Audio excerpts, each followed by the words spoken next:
Welcome back dear students to the channel. और आज से हम शुरू कर रहे हैं ये ब्रांड न्यू सीरीज है सेमीकंडक्टर। और देखो नाम दिया गया है semiconductor devices and digital circuits. तो थोड़ा रुक के मैं आपको थोड़ा सा ओवरव्यू देता हूँ। सेमीकंडक्टर एक मटेरियल है, पहली बात तो, जो ना कंडक्टर ऑफ इलेक्ट्रिसिटी है ना इंसुलेटर ऑफ इलेक्ट्रिसिटी है। तो इसका हम लोग फायदा कैसे उठाते हैं कि ये जो चिप है ना, जैसे क्या मटेरियल, तो आपकी जो पेन ड्राइव में चिप है वैसे ही बहुत सारी चिपें अगर इंटरकनेक्टेड वायर से कनेक्टेड हो तो आपका कंप्यूटर बन जाए, डिजिटल सर्किट बन गए। बिकॉज नाउ इसकी खासियत ये है कि ये हमारे कंट्रोल में है, करंट हम इससे ऑन भी करवा सकते हैं, ऑफ भी करवा सकते हैं। See, so from this all the logics are, logic work जो होता है सर्किट में वो इसी से होता है, क्योंकि करंट को हम कंट्रोल कर रहे हैं ऑन या ऑफ। जबकि अगर मेटल होता तो हमारे कंट्रोल में कुछ नहीं, हरदम वो ऑन रहता। तो इसीलिए सेमीकंडक्टर से ये सारा जो डिजिटल सर्किट है, इलेक्ट्रॉनिक्स का जो रेल्म है, दुनिया है, वो उससे बनती है। ठीक है, ये थोड़ा बैकग्राउंड।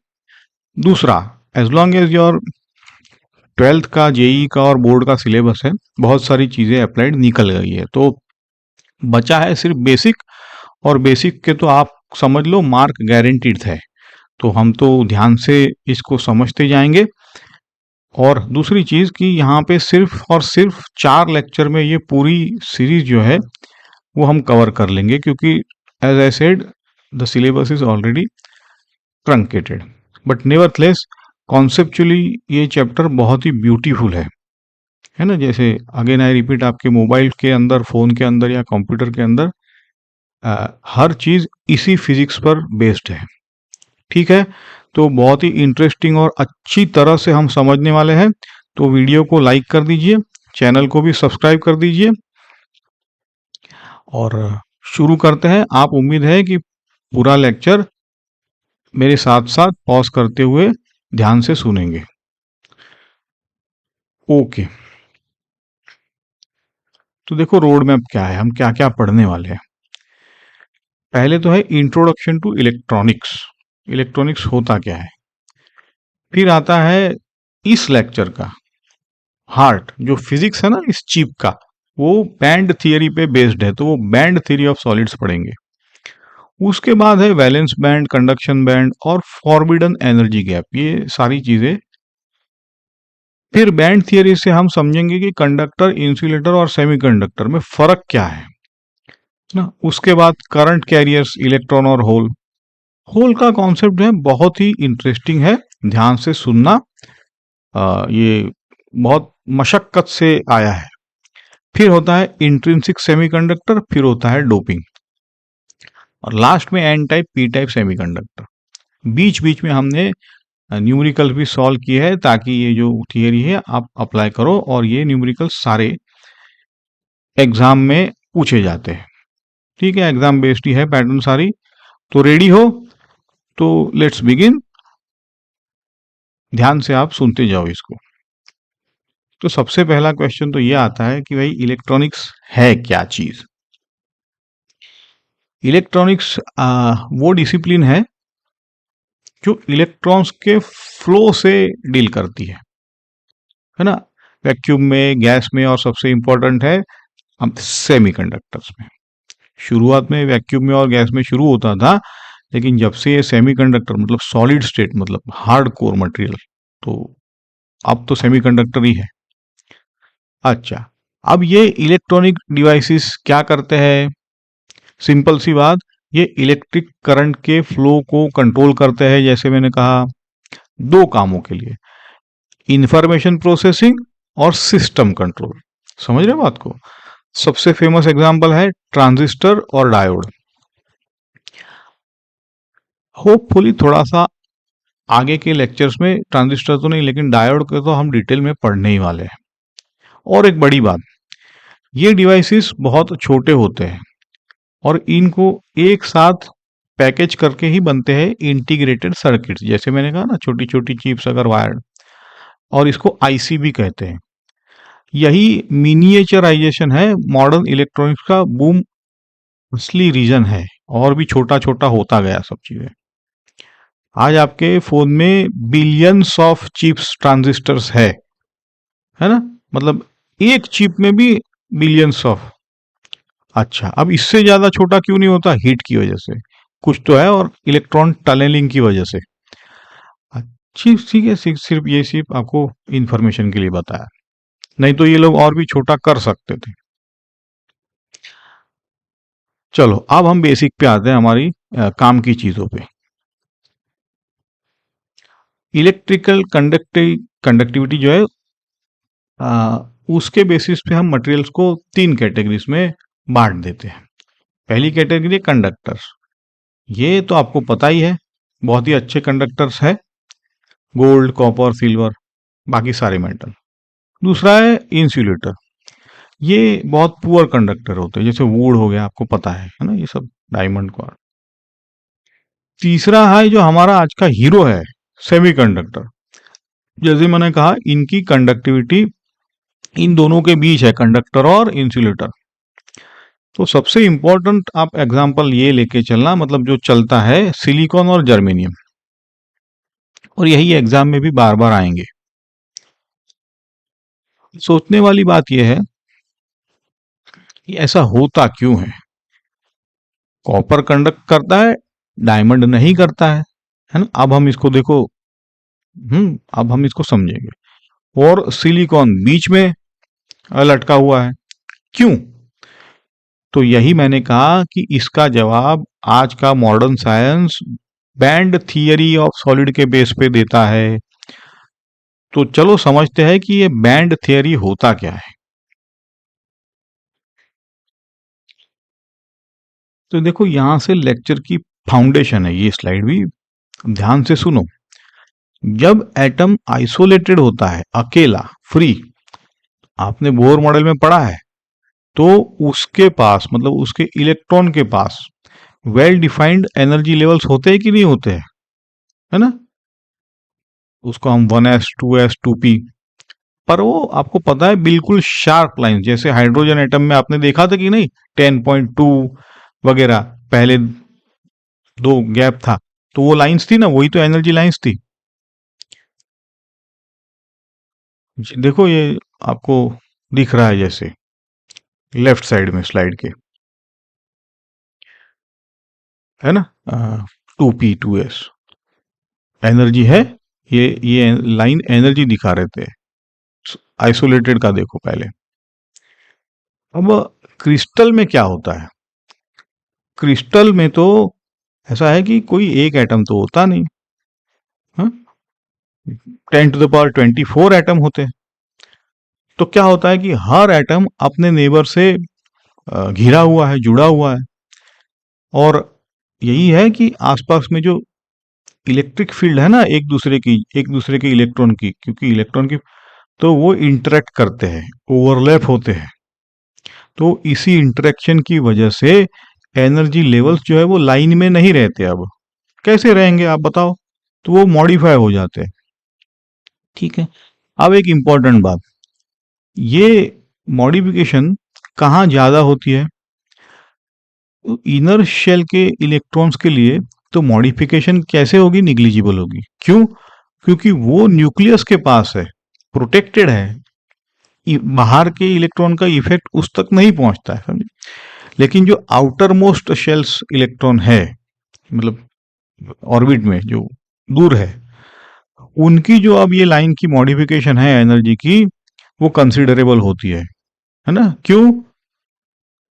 क्योंकि ये इलेक्ट्रॉन्स क्रिस्टल में एक से ज्यादा एटम के बीच अब शेयर हो रहे हैं। आउटर ऑर्बिट आपको पता है कि शेयर हो सकते हैं, होते भी है, उनकी फील्ड इंटरेक्ट होती है। तो रिजल्ट क्या निकला बताओ? क्या शार्प लेवल की लाइन बचेगी? नहीं, उसकी जगह मिलते हैं बहुत सारे लेवल्स के एक दूसरे के बिल्कुल पास पास, है ना, जैसे अब राइट साइड में दिख रहा है ना आपको। तो उसी को क्या कहते हैं? बैंड। तो डेफिनेशन याद करो, a group of large number of closely spaced energy levels, ऐसा, इसको एनर्जी बैंड कहते हैं। तो ये डेफिनेशन तो बोर्ड में सीधा आता है, वर्ड टू वर्ड लिख देना इसको, है ना, और हमने समझाया भी है, होपफुली आपको समझ में आया है। अब इनके टाइप देखो, ये बैंड है ना, इनके टाइप, पहला है वैलेंस बैंड, शॉर्ट में वीवी।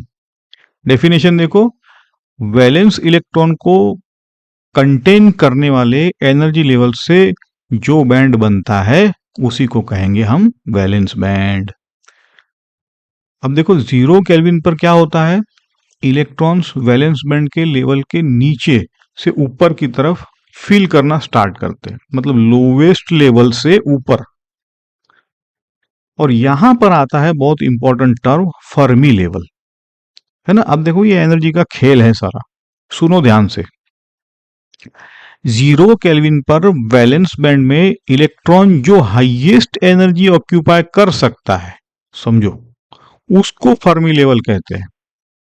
यहां पे सारा कंफ्यूजन है, और यही में ये डेफिनेशन बेस्ड क्वेश्चन आ चुका है एक बार, सुनो। अब वैलेंस बैंड के क्या प्रॉपर्टीज है, तो 4 प्रॉपर्टीज लिख लो। पहला है, एक बैंड हमेशा इलेक्ट्रॉन से फील्ड होता है, ये बैंड, ऐसा नहीं हमेशा। दूसरा है, फील्ड बैंड्स में ये मैक्सिमम एनर्जी का बैंड है, प्रॉपर्टी समझो फिर इसको। तीसरा है, इस बैंड के इलेक्ट्रॉन्स एक्सटर्नल इलेक्ट्रिक फील्ड से एनर्जी गेन नहीं कर सकते, इंटरेक्ट नहीं कर सकते। क्यों पता है आपको? क्योंकि बैंड फुल है, जगह ही नहीं है कुछ अंदर आ सके। चौथा है, इसीलिए इस बैंड के इलेक्ट्रॉन से कोई करंट ही नहीं फ्लो करता है, भाई बंधे हुए हैं ये, ना इंटरेक्ट करते हैं ना इंटरेक्ट होने देते हैं, न्यूक्लियस के बहुत ज्यादा पास है। ठीक है, तो इसको वैलेंस बैंड है, समझ गए। आगे इसको हम और समझेंगे। देखो, अब है कंडक्शन बैंड, सीबी। डेफिनेशन देखो, वैलेंस बैंड के जस्ट ऊपर जो लोवेस्ट अनफिल्ड एनर्जी बैंड होता है, वो ये जो बैंड है ना, ऊपर एनर्जी है वाई एक्सिस पे, ठीक है, तो उसे कंडक्शन बैंड कहेंगे हम। इसकी भी देखो प्रॉपर्टीज समझो ताकि इसको समझने में। एक है, ये बैंड इलेक्ट्रॉन से सिर्फ पार्शियली फिल्ड होता है, खाली जगह अवेलेबल है। दूसरा, इसी वजह से यहाँ के इलेक्ट्रॉन्स एक्सटर्नल फील्ड से एनर्जी गेन कर सकते हैं, जगह है ना। तीसरा, कंडक्शन बैंड के इलेक्ट्रॉन को कहते हैं फ्री इलेक्ट्रॉन, है ना।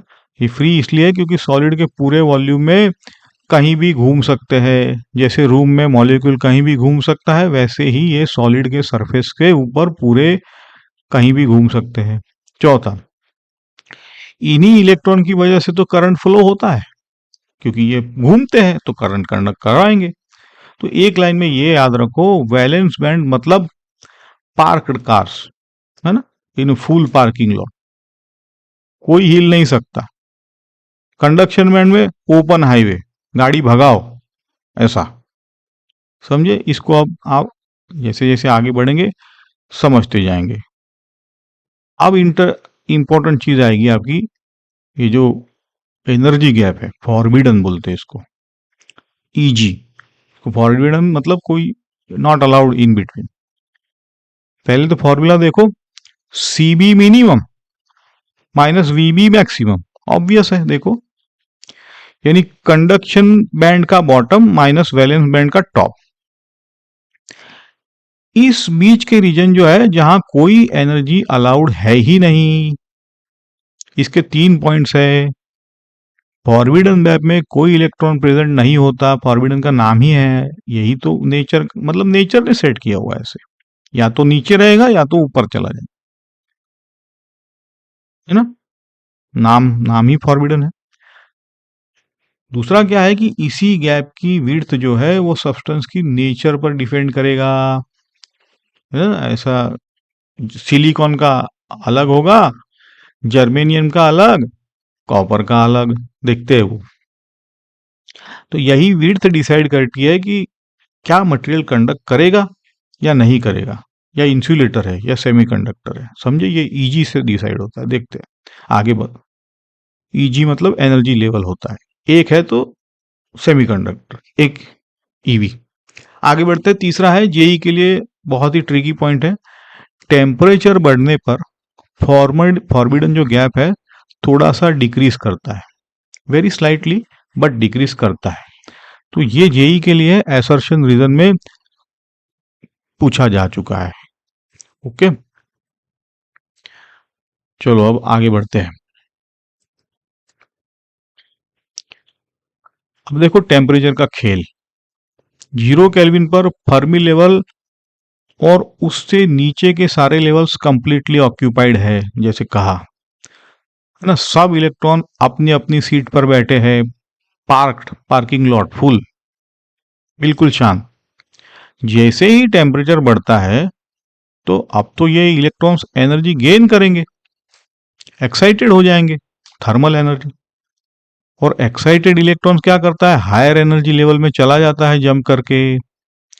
और हायर लेवल के इलेक्ट्रॉन्स कैसे होते हैं, ये न्यूक्लियस से कंपेरेटिवली दूर होते हैं, ऑर्बिट बढ़ती जाती है, बोर मॉडल पढ़ा है हमने। और नीचे वाले इलेक्ट्रॉन से अब ये फ्री हो जाते हैं। तो बॉटम लाइन ये है, वैलेंस बैंड और कंडक्शन बैंड के बीच का जो एनर्जी गैप है वो डिसाइड करता है कि सॉलिड कंडक्टर बनेगा कि नहीं, इंसुलेटर बनेगा कि या फिर सेमीकंडक्टर बनेगा। तो अब ये जो गैप है उसको 3 केस बनते, एक एक करके देखते हैं। देखो कंडक्टर्स में बैंड स्ट्रक्चर की दो पॉसिबिलिटीज है, दोनों एग्जाम रिलेटेड, और कंफ्यूज मत होना। पहला है वैलेंस बैंड कंप्लीटली फील्ड है, ठीक है, वो तो होना ही है। और कंडक्शन बैंड पार्शियली फील्ड है, और दोनों के बीच एक्सट्रीमली स्मॉल गैप। यहाँ एक एग्जांपल सोडियम का अच्छा है। सोडियम में कंडक्शन बैंड पहले से ही पार्शियल फील्ड है। दूसरा है वैलेंस बैंड तो कंप्लीटली फील्ड होना ही चाहिए, तभी तो। कंडक्शन बैंड एम्प्टी है, लेकिन ट्विस्ट ये है देखो कि दोनों बैंड्स एक दूसरे के ऊपर ओवरलैप कर रहे हैं। अब ये ओवरलैप क्यों है भाई, यही तो है स्ट्रक्चर, एटम मतलब क्रिस्टल स्ट्रक्चर मेटल का। एग्जाम्पल है जिंक, इसको कहते हैं बैंड ओवरलैप मेटल। अब दोनों केसेस का कॉमन कंक्लूजन क्या है, दोनों सिचुएशन में इफेक्टिवली हमें मिल जाता है एक सिंगल बैंड जो पार्शियली फील्ड है। और पार्शियली फील्ड बैंड का मतलब है इलेक्ट्रॉन के पास मूव करने की जगह है, इसलिए छोटा सा भी इलेक्ट्रिक फील्ड लगाओ, बैटरी लगाओ, तो मेटल में कंडक्ट इलेक्ट्रॉन दौड़ने लगेंगे, करंट भागेगा। तो याद रखने का ट्रिक है, सोडियम में स्मॉल गैप, जिंक में जीरो गैप, ओवरलैप, है ना। तो बस यही है, और तो कुछ नहीं, मतलब इलेक्ट्रॉन मिल जाते हैं दोनों को, मेटल में इलेक्ट्रॉन मिल जाते हैं, है ना। अगर गैप नहीं है तो ओवरलैप होता है, तभी तो उनके पास इलेक्ट्रॉन है। चलो ये हो गया मेटल। अब आता है पहले लेफ्ट साइड में इंसुलेटर। इंसुलेटर में जिन्हें डाई इलेक्ट्रिक भी कहते हैं, डाई इलेक्ट्रिक मतलब और कुछ नहीं, इंसुलेटर। इनमें फॉरबिडन एनर्जी गैप बहुत ज्यादा है, 3 ईवी से 6 ईवी। डायमंड के लिए पूरा 6 ईवी। इसका मतलब क्या, इलेक्ट्रॉन को वैलेंस बैंड से कंडक्शन बैंड में जाने के लिए इतनी एनर्जी चाहिए होगी मिनिमम, डायमंड के लिए 6 तो चाहिए होगी, तभी तो ऊपर जाएगा। जब इलेक्ट्रिक फील्ड लगाते हैं तो इलेक्ट्रॉन्स के लिए इतनी बड़ी एनर्जी नहीं मिल सकती, मुश्किल है। तो रिजल्ट क्या है, कंडक्शन बैंड फिर भी एम्प्टी रहेगा, क्योंकि कूद नहीं पाएगा, तो कोई करंट नहीं, इसीलिए इसको इंसुलेटर कहते हैं। अब सेमीकंडक्टर देखो जो हीरो है इस फील्ड का, यहाँ एनर्जी गैप देखो इंसुलेटर के कंपेरिजन में छोटा है, 1 ईवी के आसपास। सिलिकॉन के लिए 1.1, जर्मेनियम के लिए 0.72। नंबर्स याद रहे तो अच्छी बात है। तो फायदा क्या है इस छोटे से गैप का, तो देखो कि ये फायदा है कि वैलेंस बैंड के इलेक्ट्रॉन थर्मल एनर्जी मतलब रूम टेम्परेचर की गर्मी से ही कंडक्शन बैंड में शिफ्ट हो सकते हैं, इसलिए सेमीकंडक्टर करंट कैरी कर सकता है ना। लेकिन ऐसा भी नहीं कि कंडक्टर की तरह जित आसानी से कर ले। तो अब यहां खेल शुरू होता है। पहले ये एक नजर कर लो टेबल पर। अच्छी चीज है ये आपके एग्जाम के लिए। कंडक्टर है अप्रोक्सीमेटली गैप 0 या ओवरलैप। सेमीकंडक्टर ईवी और इंसुलेटर 3 से 6। और जेई के लिए तो यही है कि बैंड स्ट्रक्चर यानी डेल्टा ई का साइज यही डिसाइड करेगा कि कंडक्ट करेगा या नहीं जो भी मटेरियल है। सिर्फ ये फ्री इलेक्ट्रॉन्स की गिनती है। चलिए अब देखो आगे। तो अब हम सबसे ब्यूटीफुल कॉन्सेप्ट पे अब जाना पड़ रहा है, समझना पड़ेगा इसको। ये है होल का कॉन्सेप्ट। ध्यान से इसको सुनो, क्योंकि पूरा पी टाइप सेमीकंडक्टर, पूरा डायोड इसी कॉन्सेप्ट पर खड़ा है। प्योर सेमीकंडक्टर में हर एटम ऐसा बिहेव करता है जैसे उसके वैलेंस में 8 इलेक्ट्रॉन्स है, देखो है ना। तो ये कोवैलेंट बॉन्डिंग की वजह से होता है। लो टेम्परेचर पर पूरा मटेरियल इंसुलेटर की तरह बिहेव करेगा। लो टेम्परेचर मतलब 0 के। तो सब इलेक्ट्रॉन्स बॉन्ड में लॉक्ड हैं, और देखा। लेकिन सिलिकॉन को वैलेंस इलेक्ट्रॉन को तोड़ने के लिए हमें सिर्फ 1.1 ईवी और ये रूम टेम्परेचर पे अवेलेबल हो जाती है। आपको क्रिस्टल का थर्मल एजिटेशन करना पड़ता है। अब देखो डायग्राम में, जब एक इलेक्ट्रॉन कोवैलेंट बॉन्ड से निकल जाता है तो पीछे क्या छूट जाता है? वैकेंसी, क्योंकि उसकी जगह खाली हो गई, खाली सीट। इसी वैकेंसी को हम कहते हैं होल। अब ये कॉन्सेप्ट है, जरूरी था। आगे आगे देखते हैं। तो मैजिक ये है कि पड़ोसी एटम का इलेक्ट्रॉन इस वैकेंसी में आ सकता है। अब देखो वैकेंसी पड़ो अगर आ गया तो पड़ोसी के पास वैकेंसी चली गई। तो दिखता ऐसे है कि होल ट्रैवल कर सकता है पूरे मटेरियल में, और ये बन जाता है एक एडिशनल करंट कैरियर है। बोले तो है, होल तो कुछ था ही नहीं, निकल तो इलेक्ट्रॉन गया। फिर भी देखो कि मजा ये है कि होल ट्रैवल कर रहा है, ऐसा लगता है। तो ये सिनेमा हॉल का एग्जाम्पल याद करो। फ्रंट रो की एक सीट खाली हुई तो पीछे वाला आगे आ गया, तो उसकी सीट खाली हो गई, है ना। तो सीट का खालीपन ही पीछे की तरफ ट्रैवल कर रहा है। समझ रहे हो कि नहीं?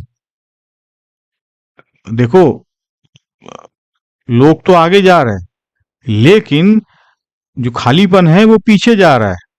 सोचो आप, तो वही तो खालीपन ही हमारा यहाँ पे होल है, तो होल ट्रैवल कर रहा है, ऐसा नहीं कि इलेक्ट्रॉन ही ट्रैवल कर रहा है। ठीक है, तो होल ट्रैवल कर सकता है।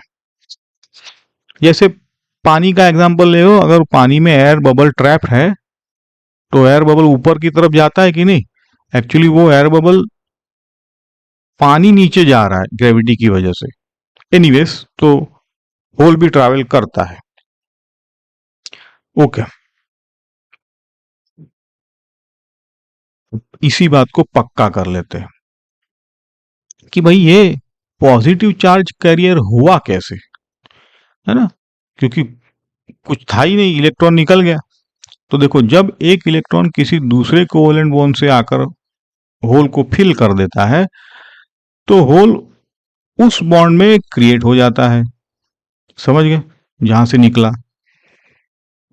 और यहीं पे जहां से इलेक्ट्रॉन आया भी था, मतलब होल की एक बॉन्ड से दूसरे बॉन्ड में शिफ्ट कर रहा है।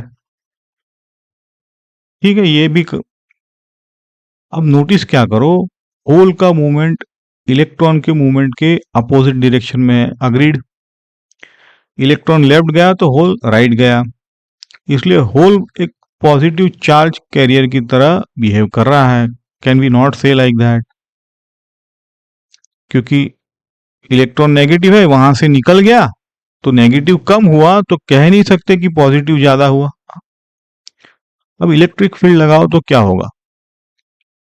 डायग्राम देखो, इलेक्ट्रिक फील्ड के अगेंस्ट इलेक्ट्रॉन मूव करेंगे क्योंकि नेगेटिव चार्ज है, तो होल फील्ड के अलोंग मूव करता है जैसे कि पॉजिटिव चार्ज मूव करता है। और टोटल करंट दोनों का सम है ना, electron current plus hole current. तो पूरे मटेरियल का ये थर्मली जनरेटेड कैरियर्स कहते हैं, इंट्रिंसिक कैरियर्स। समझ गए? तो ये करना पड़ता है। ठीक है, कोई बात नहीं, आगे बढ़ते हैं।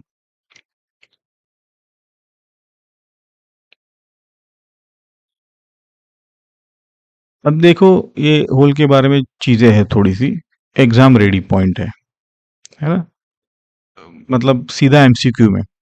एक है, होल को माना जाता है सीट ऑफ पॉजिटिव चार्ज।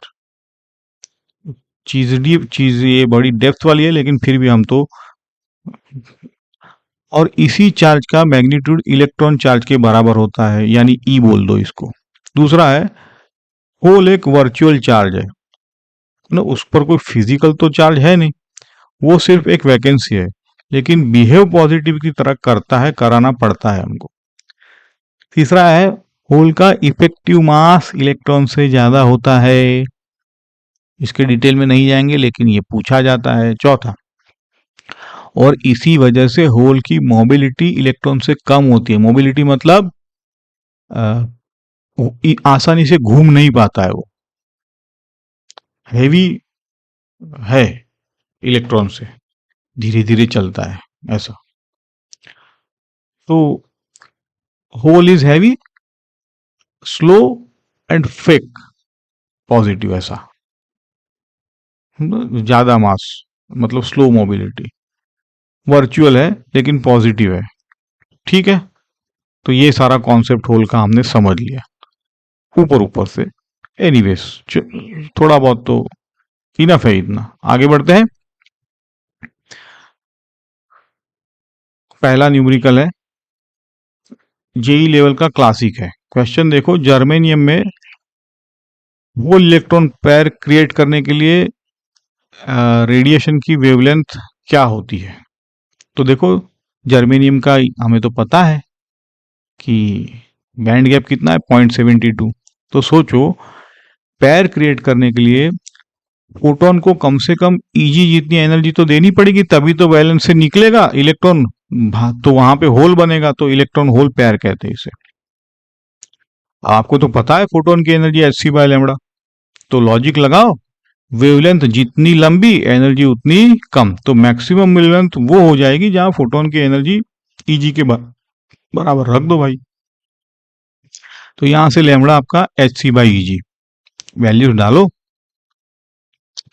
भाई। वो अगर ईवी में है तो इसको जूल में कन्वर्ट करो, है ना। या तो आपको पता है कि 1200 अगर आप लगाओ, 12,400, तो ये एंगस्ट्रॉम में निकल के आएगा।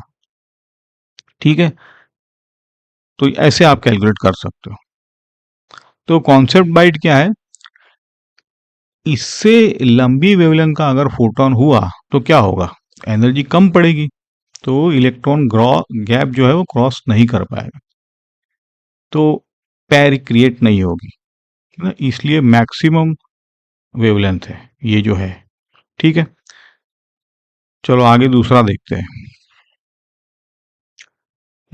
इस कॉन्सेप्ट यहाँ पे देखो सेम है, सिर्फ थोड़ा ट्विस्ट है।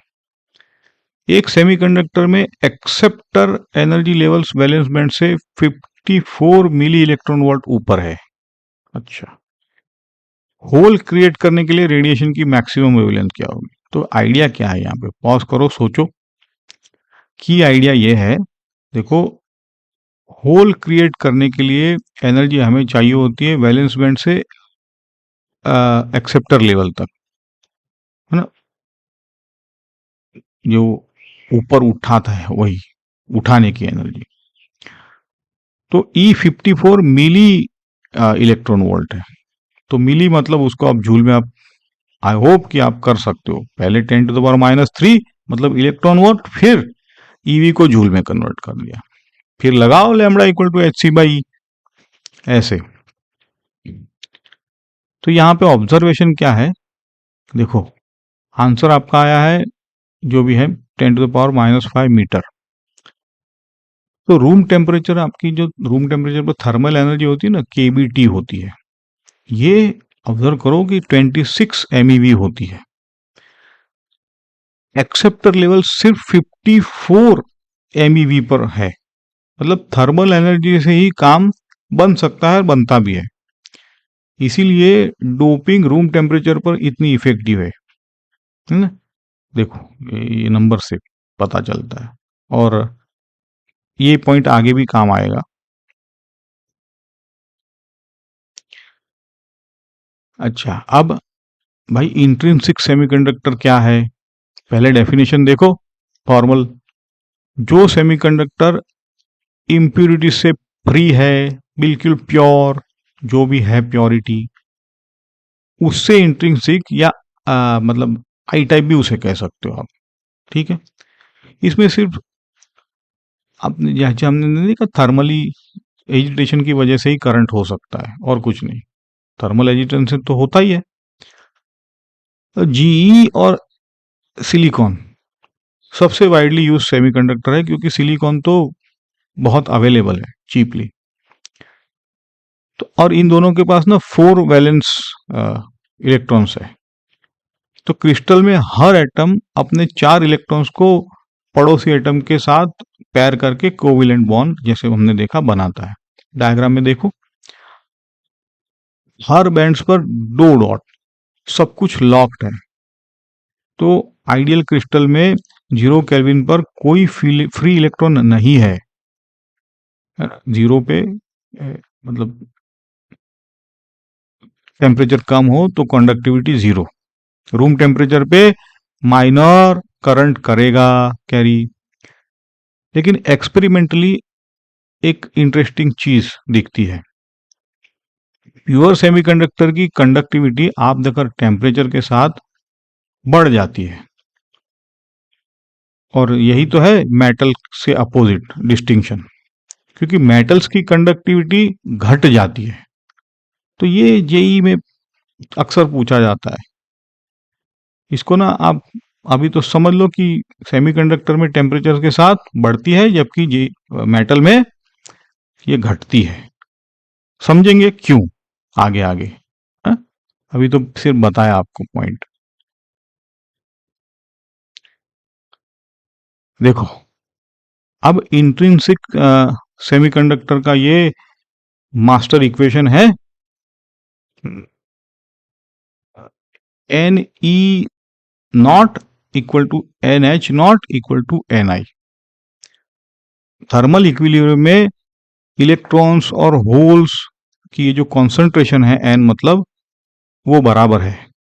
क्यों भाई? सिंपल है, हर इलेक्ट्रॉन जो बॉन्ड तोड़ के निकला अपने पीछे क्या छोड़ेगा? एक होल छोड़ेगा। तो पैर ही बनेगा, और क्या ही कर सकते हैं।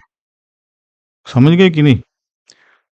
तो यहाँ एन नॉट कंडक्शन बैंड में इलेक्ट्रॉन की डेंसिटी है, और n h naught valence band में होल की डेंसिटी है, और यही इसी को इंट्रिंसिक कैरियर डेंसिटी कहेंगे हम। ठीक है, समझ में आया कॉन्सेप्ट? लेकिन प्रॉब्लम यह है, रूम टेम्परेचर पर यह नंबर बहुत छोटा होता है ना। तो प्योर सेमीकंडक्टर की कंडक्टिविटी इस कम पड़ती है, इसीलिए डोपिंग करते हैं। समझे आप? अब देखते हैं डोपिंग पर। प्रॉब्लम यही है कि भले हो एनी ऊपर कम होते हैं तो कंडक्शन नहीं हो सकता है। ठीक है, तो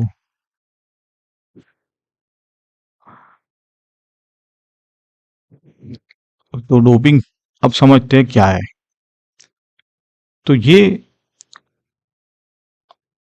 यही तो इसी ने तो गेम चेंज कर दिया। हम जो कहते थे ना कि ऑन ऑफ हम कंट्रोल कर सकते हैं, तो ये डोपिंग की वजह से। डेफिनेशन देखो, प्योर सेमीकंडक्टर क्रिस्टल में बहुत छोटी रेशियो में, देखो 1:10⁶ ppm कहते हैं जिसे, यानी एक एटम इम्प्यूरिटी आप 10 लाख एटम के बीच डालो, कैसे, है ना। तो इम्प्यूरिटी ऐड करने के प्रोसेस को ही डोपिंग कहते हैं। और कितनी इम्प्यूरिटी ऐड करिए, देखो 10 लाख एटम के बीच एक इम्प्योर एटम, है ना। इससे कंडक्टिविटी हमारी, हमको जो चाहिए वो इम्प्रूव हो जाती है।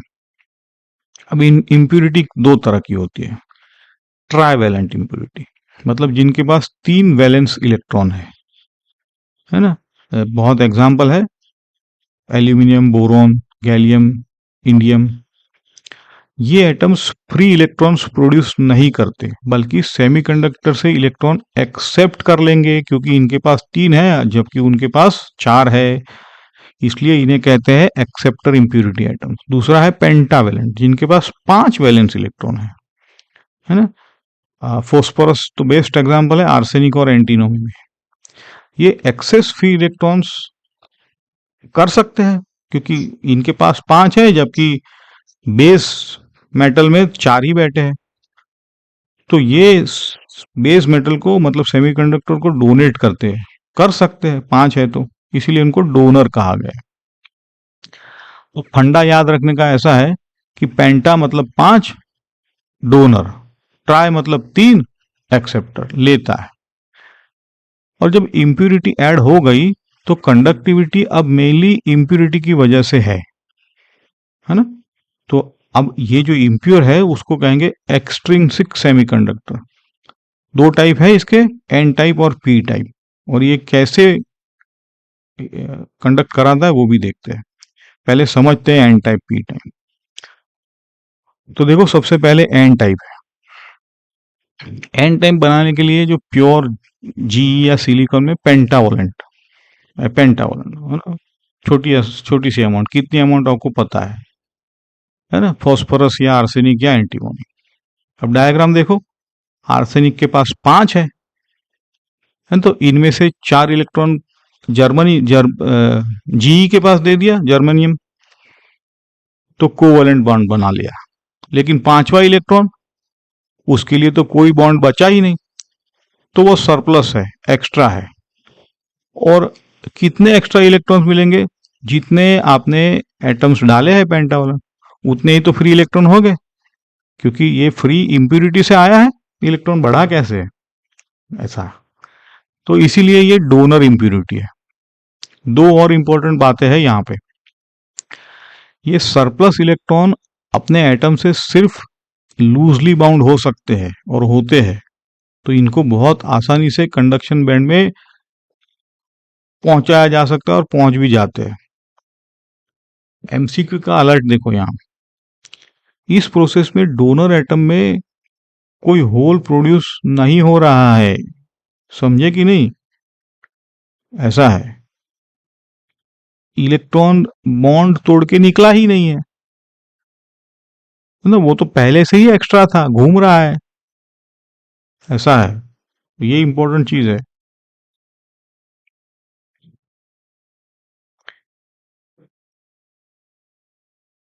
अब एनर्जी बैंड पिक्चर में देखो ये कैसे दिखता है।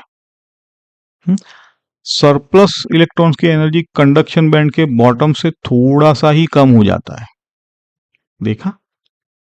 हाँ, ये लेवल्स इलेक्ट्रॉन से फील्ड होते हैं और इन्हें ही कहते हैं डोनर लेवल्स, जो डायग्राम में सीबी के जस्ट नीचे डॉटेड लाइन है ना। तो इन इलेक्ट्रॉन्स को कंडक्शन बैंड में पुश करने के लिए बस एक छोटी सी एनर्जी चाहिए, डेल्टा ई सी, जो हीटिंग से ही मिल जाती है। नंबर याद रखो, S I with A S के लिए 0.04 ईवी 54 सॉरी, कंपेयर करो फुल गैप, फुल तो 1.1 था, तो कितना आसान हो गया कंडक्ट कराना, समझे कि नहीं ये।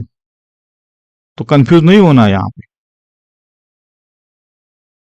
अब बैकबोन आते हैं, 2 इक्वेशंस चैप्टर की बैकबोन है। इक्वेशन 1, मास एक्शन लॉ, रिवर्ड बोलते हैं, रिवर्ड, ये बड़ा रिवर्ड लॉ है। Ne into h n h equal to n I square.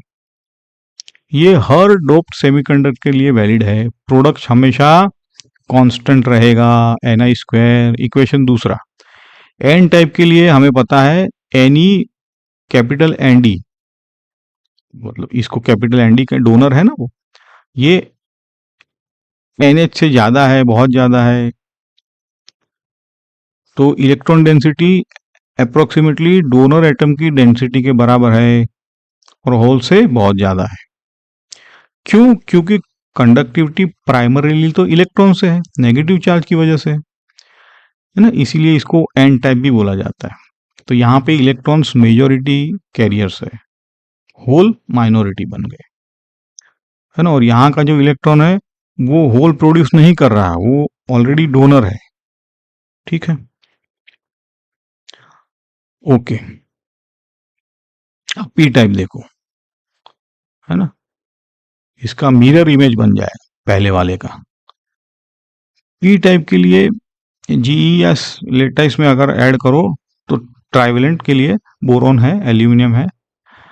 Diagram देखो, एल्यूमिनियम के पास सिर्फ 3 वैलेंस इलेक्ट्रॉन है, तो तीनों इलेक्ट्रॉन ने वैलेंस बॉन्ड अपना बना लिया, लेकिन चौथा बॉन्ड, क्योंकि आसपास तो बैठा हुआ है 4 इलेक्ट्रॉन, तो उसके लिए अब एल्यूमिनियम को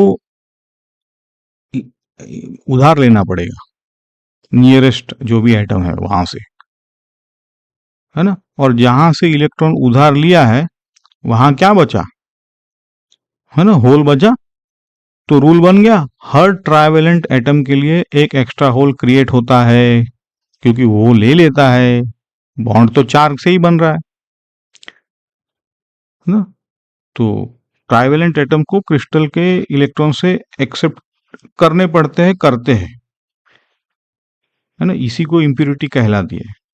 और जो क्रिस्टल मिला फ्री होल्स वाला, वही तो पी टाइप एक्सट्रिंसिक सेमीकंडक्टर बन गया कि नहीं बन गया। तो हर होल इक्विवेलेंट है वही पॉजिटिव चार्ज के, और ये एक्सट्रिंसिक है, कैरियर कैरियर बाहर से डाला हुआ है, ये बॉन्डिंग की वजह से हो रहा है ऐसा। ठीक है, देखो अब बैंड पिक्चर देखो, ये एक्सेप्टर लेवल्स वैलेंस बैंड के जस्ट ऊपर हो जाता है। जो डायग्राम में जो ग्रीन डैश लाइन देखो, ऐसा नहीं कि डोनर के लिए ये लाइन ड्रॉ कर दो, नहीं, आपको पता है डोनर कहाँ है, इलेक्ट्रॉन मतलब कंडक्शन बैंड की तरफ, जबकि ये होल तो रूम टेम्परेचर पर वैलेंस बैंड के इलेक्ट्रॉन्स थर्मली एनर्जी एब्सॉर्ब करके एक्सेप्टर लेवल को रेस कर देते हैं। ठीक है ना, ऐसा है, क्योंकि है उनके पास। तो और पीछे है वैलेंस बैंड में होल्स, तो होल्स तो ऑलरेडी ज्यादा है। देखा ना हमने जो दूसरा एग्जांपल किया था 54 MeV, थर्मल एनर्जी से तो मैनेजेबल है वो, क्योंकि थर्मल एनर्जी देखी थी हमने 26। वो पी टाइप की क्या की रिलेशन है, बोले NH जो है उसको Na बोल दो, और ये अब Ne से ज्यादा है, क्योंकि वैसी तो इम्प्यूरिटी है, उसीलिए तो होल ज्यादा बन गए। तो होल की डेंसिटी अप्रोक्सीमेटली एक्सेप्टर एटम की डेंसिटी मतलब Na के बराबर है, इलेक्ट्रॉन से बहुत ज्यादा है, और होल्स यहाँ पे मेजोरिटी कैरियर्स है, इलेक्ट्रॉन्स को माइनॉरिटी बोल दो। और मास सेक्शन तो यहाँ भी वैलिड है, इसीलिए उसको रिवर्ड कहा जाता है। तो Ne into N H N आई स्क्वायर। देखो कॉमन मिसकंसेप्शन को यहाँ पे क्लियर कर दूं आपका, P type crystal electrically neutral होता है ना, होल्स कोई एडेड चार्ज तो है नहीं, वो सिर्फ वैकेंसीज है। तो ये आप बहुत ही इंपॉर्टेंट पॉइंट है जो मैंने बोला है, समझ गए ना आप। पर अब इन दोनों के कॉम्बिनेशन से सारा गेम शुरू होता है ना, एन और पी का। पहले एग्जांपल देखते हैं। अब एनसीईआरटी का ये फेमस न्यूमेरिकल है, जेई में भी रिपीट हो चुका है। प्योर सिलिकॉन क्रिस्टल में इतने एटम्स है ना पर मीटर क्यूब। 1 ppm मतलब जो कॉन्सेंट्रेशन पेंटावेलेंट का डोप किया है। इलेक्ट्रॉन्स होल कैलकुलेट करो, मतलब NeNH। आपको दिया क्या है Ni, तो Ni आपको पता है क्या है। अच्छा 1 ppm का मतलब क्या है, 1/मिलियन, मतलब 10⁻⁶ एटम में एक एटम। तो ये Nd जो डोनर है उसका डेंसिटी क्या होगा, बोले क्रिस्टल में 5⁻28 थे, डिवाइड बाय 26 करो तो 22 एटम्स पर मीटर क्यूब आए। अब एन टाइप में Ni को हम Nd लिखते हैं कि नहीं, है ना। तो Ni क्या हो गया, 5 × 10⁻22। तो अब मास एक्शन लगाओ, आपका लॉ ऑफ मास एक्शन। तो NH यहां से निकल के आया, देखो Ni²। Ni तो इंट्रिंसिक है भाई, वो तो नहीं चेंज होगा, तो यहां से आपके NH निकल के आए। तो ये जो ऑब्जर्वेशन है इसको समझ लो, Ne/NH का रेशियो निकालो, लगभग देखो 10⁻13 है। तो एक एटम पर 10 लाख की डोपिंग से इलेक्ट्रॉन्स होल ऐसा 13 ऑर्डर गुना हैवी हो गया है डोपिंग से। तो डोपिंग तो हमने बहुत कम की थी, लेकिन रेशियो देखो 10⁻। तो ये है इसका पावर, Ne/NH का जो रेशियो है ना, और यही रेशियो से खेल होता है। चलो एक और न्यूमेरिकल देखो, P के लिए, मतलब उल्टा केस है ना। NeNH दिया है और डोपिंग करे हैं, इंडियम में डोपिंग किया है, तो NH बढ़ जाएंगे, तो NH दिया हुआ है। तो सिलिकॉन, डोप सिलिकॉन में Ne निकालो। भाई आपको तो पता है कि ये ट्राइवेलेंट है ना, ये पता होना चाहिए इंडियम ट्राइवेलेंट है। तो कौन सा बन गया, ये P टाइप बन गया, मतलब NH आपके Ne से ज्यादा होने चाहिए, ठीक है ना। तो Ne अगेन Ni²/NH करो। Ni क्या दिया था आपको, दिया है 10⁻16, वही तो Ni है। इंट्रिंसिक में जो भी होता है Ne = NH होता है, और कोई तरीका ही नहीं उसके बाद।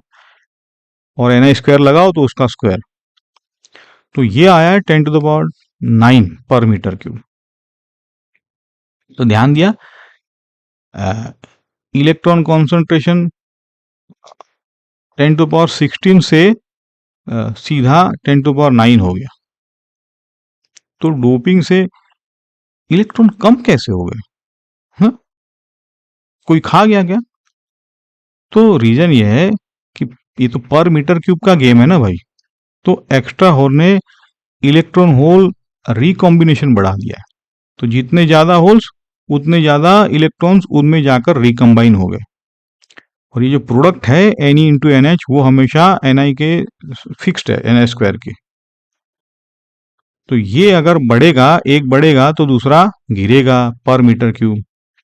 तो ये कॉन्सेप्ट है, और ये तो एडवांस का फ्लेवर है, समझे ना आप। चलिए अभी Ne/NH ये खेल यहां तक है, आगे इसको और बढ़ाएंगे, है ना। ये रिवीजन अच्छा है, 2 मिनट में पूरा लेक्चर समेट लेते हैं। देखो क्रिस्टल में एटम के इंटरेक्शन से शार्प लेवल्स बन जाते हैं, जो कि बैंड कहेंगे, वैलेंस बैंड, कंडक्शन बैंड। और बीच में होता है delta Eg = CB mean minus VB max. Conductor में बैंड ओवरलैप भी हो सकता है या पार्शियली फिल्ड भी हो सकता है। इंसुलेटर में गैप 3 से 6, सेमीकंडक्टर में 1 के आसपास, जैसे 1.1 और 0.72 जर्मेनियम। कैरियर्स 2 है, इलेक्ट्रॉन कंडक्शन बैंड में, होल्स वैलेंस बैंड में। होल मतलब ज्यादा इफेक्टिव मास, कम मोबिलिटी, पॉजिटिव, वर्चुअल। इंट्रिंसिक में क्या है, कोई दूसरा है ही नहीं, जितने इलेक्ट्रॉन उतने होल, उसको एन आई बोल दो। डोप में n e n h equal to n I square, ये लॉ है, होना ही चाहिए उतना।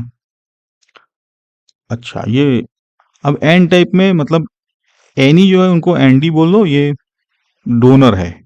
पी टाइप में ट्राइवेलेंट होता है, इसलिए एन एच एन ए बोल दो, एक्सेप्टर। और फोटोन से पैर क्रिएशन हो सकता है, तो फोटोन का जो लैम्बडा है वो आप एच सी बाई ई जी करो। तो ये जो 7 पॉइंट्स है, एक बार और कर लो तो 100% आपका कॉन्सेप्ट क्लियर हो जाएगा। और 3 लेक्चर बचे, इसको हम आगे बढ़ाएंगे। तो पहला लेक्चर आप सॉलिड कर लो यहाँ पे।